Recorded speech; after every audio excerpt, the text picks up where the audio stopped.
Pemirsa, viral di media sosial video seorang dokter spesialis kandungan yang mengungkapkan kisah miris pengalaman pasiennya, yaitu bocah perempuan berusia 10 tahun yang sudah melakukan aktivitas seksual di rumah teman yang baru dikenalnya di media sosial. Assalamualaikum warahmatullahi wabarakatuh. Ini saya baru aja ketemu pasien ya. Aduh, saya pengen ingetin teman-teman semua untuk kalau teman-teman ibu-ibu yang punya anak perempuan harus benar-benar dijaga anak perempuannya baik-baik. Jangan gampang percaya kalau mereka minta izin untuk nginep di rumah temennya, siapapun itu. Kalau kita nggak kenal baik anak itu, jadi jangan segampang itu untuk memberikan izin pada anak-anak perempuan kita ya. Jadi ini saya baru kedatangan pasien.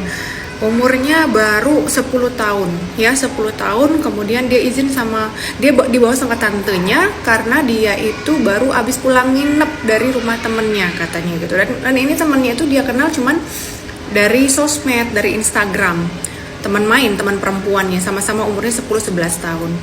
Dan ternyata ketika ditanya kamu habis ngapain dan segala macam, dia kurang meyakinkan jawabannya, dan akhirnya dia dibawa sama tantenya karena orang tuanya nggak berani membawa dia periksa ke dokter obgyn.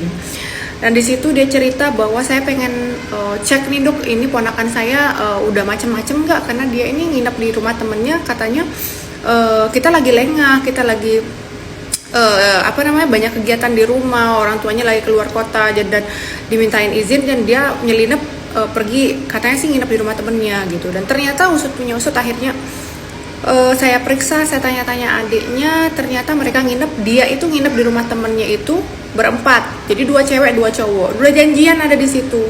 Cowoknya itu anak-anak laki-laki juga, usianya baru 13 tahun, dan katanya dia pacaran baru 2 minggu, dan itu pun kenal dari Instagram, TikTok, dan sebagainya. Jadi mereka nginep di rumah itu karena temannya si ini, dia nginep di rumah teman ceweknya ini. Teman ceweknya itu pun juga orang tuanya lagi nggak di rumah karena orang tuanya semua lagi ada di rumah sakit. Jadi rumahnya itu lagi free gitu. Jadi dua teman-teman laki-laki bocil itu juga pada ikutan nginep di rumah si temannya si cewek ini gitu.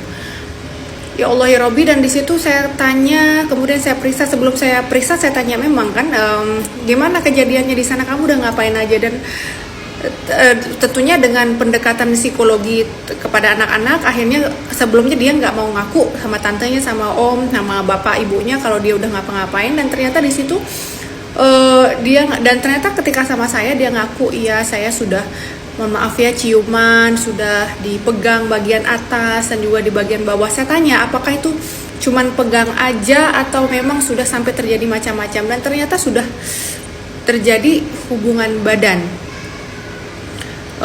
antara si anak ini, si pasien ini sama laki-laki itu, yang baru dia kenalnya baru 2 minggu, dan itu dia kenal cuman dari Instagram, DM, dan juga dari TikTok dan sebagainya.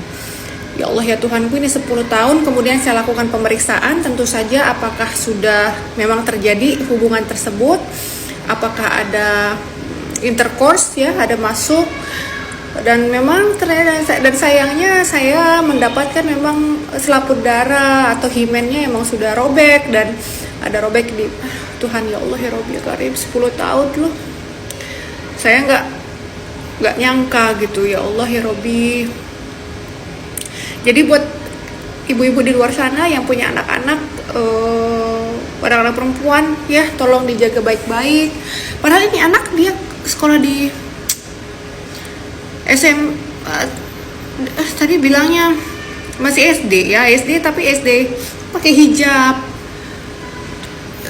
Saya kehabisan kata-kata.